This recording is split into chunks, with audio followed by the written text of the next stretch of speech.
Homogeneous functions and Euler's theorem. So yesterday we discussed this topic, but because of the connectivity issues we could not complete it. That is why I am recording this lecture for you. So homogeneous function we'll discuss first. What is this homogeneous function? So it's a part of your partial differentiation topic. Now, what homogeneous function is? Homogeneous function will be a function. So, be it a function like z is a function of x and y. This particular function will be called as homogeneous when, if we multiply these two inputs, when we multiply these two inputs by any constant. So in this case we'll taking it as a lambda. So this will give you the lambda to the power n outside the whole function. So in this case, when you multiply your inputs, which is x and y, by lambda, you will get lambda x lambda y is equal to lambda to the power n and function of same x comma. So it is the original function, and just the lambda to the power n is in multiplication of the whole function. So what this n here is, this n will be called as your degree of homogeneity. Your degree of homogeneity is here. Now we need to check, if we need to check whether the particular function is homogeneous or not, we will multiply the inputs, the factors, by any constant, be it. So let us look at one example first. So if there is a function, say the function is z is equal to, z is a function of x comma y. So for us this z will be, this fx x comma y will be 2x square y plus x y square minus y cube. So it is given. You have this particular relationship given, and you need to find out whether this function is homogeneous or not. So what we'll do, we'll multiply these inputs with lambda. So the function will become z is equal to function x y, and 2 will replace this, will replace y with lambda y, plus we have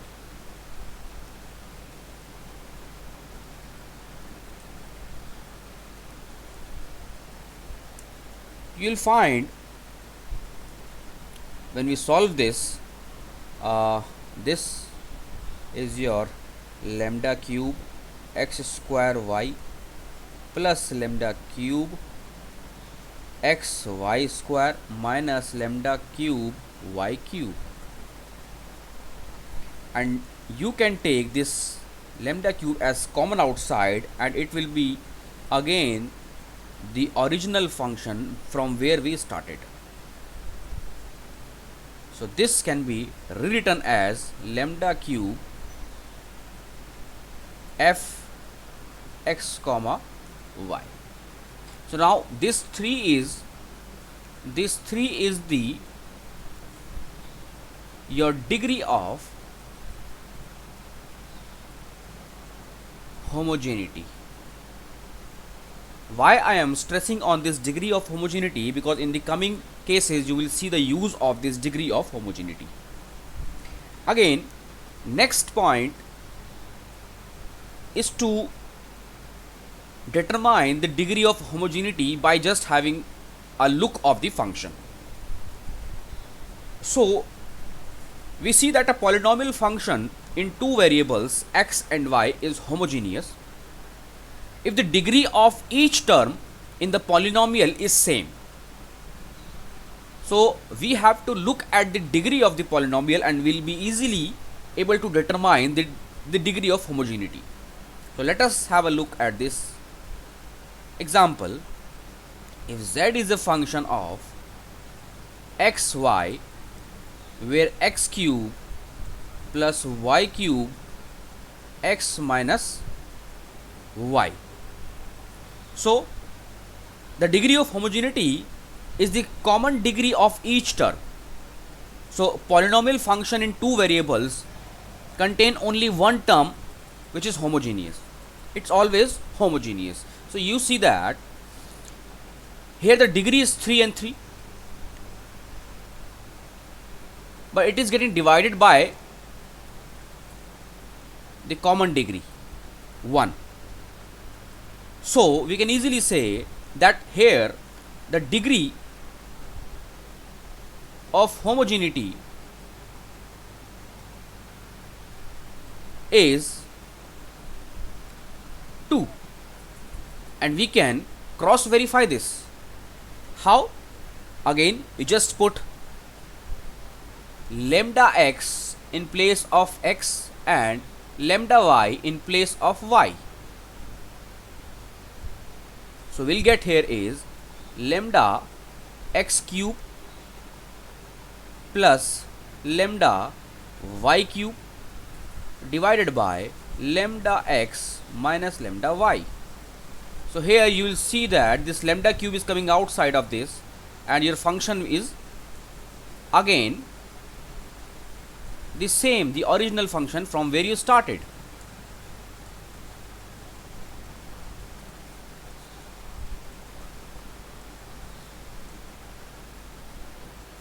Will give you 2. So lambda square and the original function. So this 2 is the degree of homogeneity, which is cross verified also. Again, let us have some other functions like now you are going to tell me what is the degree of homogeneity here. Here we can see that the common degree they are having is 1 minus 1, like the numerator is having 1 and the denominator is also having the 1, so it will give you 0. So degree is 0 here. So degree of homogeneity is 0. Again, x square plus y square minus x cube minus y cube will give you degree of homogeneity minus 1. Again, if there is another function x square plus y square divided by xy, this will always give you 0 as degree of homogeneity. So this was all about your homogeneity and degree. So now we know what a homogeneous function is. We know what a homogeneous function is. We know how to determine it, confirm it, and we also know the degree of homogeneity concept. Now let us move towards an important theorem of this partial differentiation topic. So if the degree of homogeneity is 1, if the degree of homogeneity is 1, we call it as a linear homogeneous function.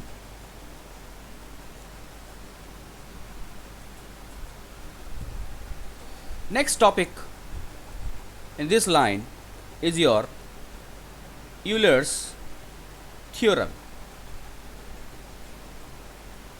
This theorem says that if there is a function and that function is homogeneous of degree n, then you can say that nz, the original function, is equal to x partial differentiation of z with respect to x plus y and partial differentiation of z with respect to y. When if z is equal to fx comma y is a homogeneous function of degree n. So I should write it as small n. So that is why your homogeneity concept was important, and we are not going to into the proofs of this theorem. We'll just apply these rules to some questions. In your examination, you may be asked to confirm whether this theorem is correct for this particular function or not. So here are few examples from your book. When the function is z is equal to x square plus y square divided by xy. So to verify, it says that verify Euler's theorem. To verify this, we need to get the homogeneity first, and we can easily say that the homogeneity here is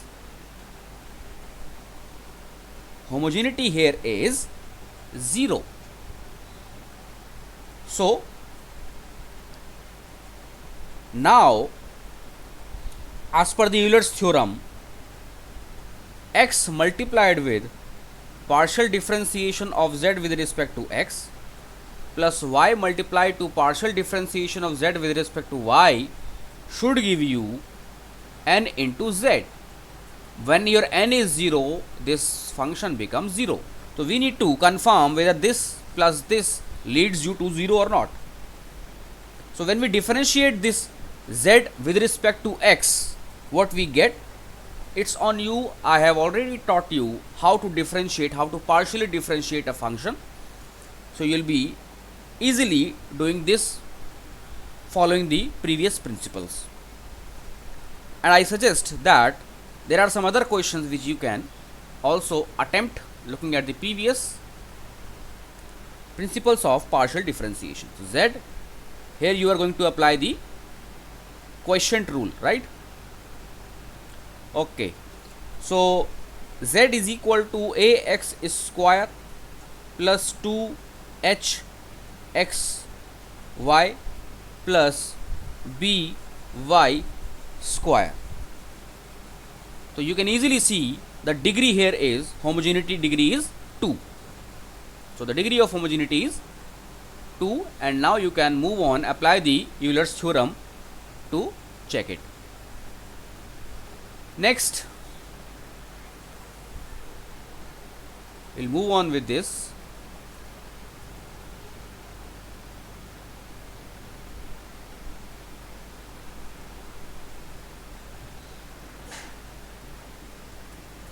We are moving towards another concept, which is your total differentiation. So we'll quickly hover over through these concepts. Total differential. So this is the concept which you are also going to use in other chapters also. Total differential is calculating the total differentiation of one function which depends on more than two factors. So in our case, the function will be depending on only two factors. So if this z is a function of two factors, we will say that the total differential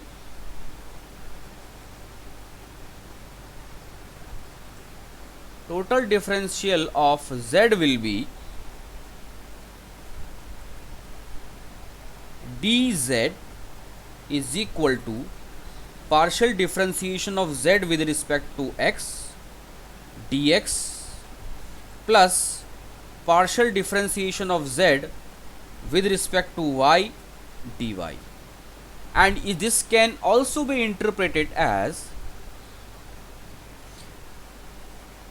df, which is a total differential, is equal to fx dx. So now with this fx we mean that it is a partial differentiation of z function with respect to x, and then we have partial differentiation of z with respect to y, which is fy multiplied with dy. So these two are easy formula for calculating your total differential. So similarly, what we have in the differentiation principle, we have first order differentiation, then we move to the second order differentiation. In the same way, this total differential is also having second order differentials, and these are just like the differentiation portion which we studied previously. So second order differential will be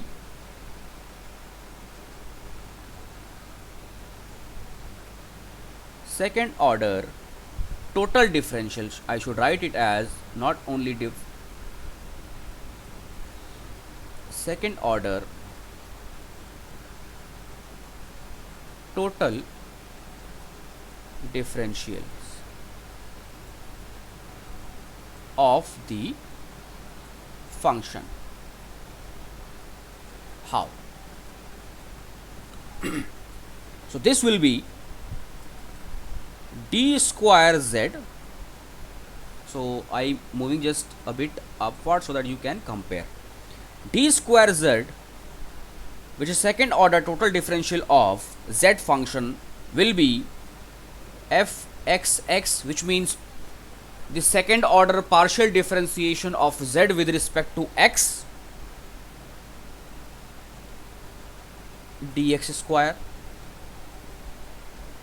plus f y y dy square, which is second order partial differentiation of z function with respect to y, plus 2fx y dx and dy. So this is telling you that the first order differential should be the partial differential of z with respect to x. Then fxy says that it is this second order partial differentiation of the first order partial differentiation of z with respect to x, keeping it with respect to y in the second order. So this was your second order total differential of the function, of the same function. So we'll end here. We'll end this lecture here.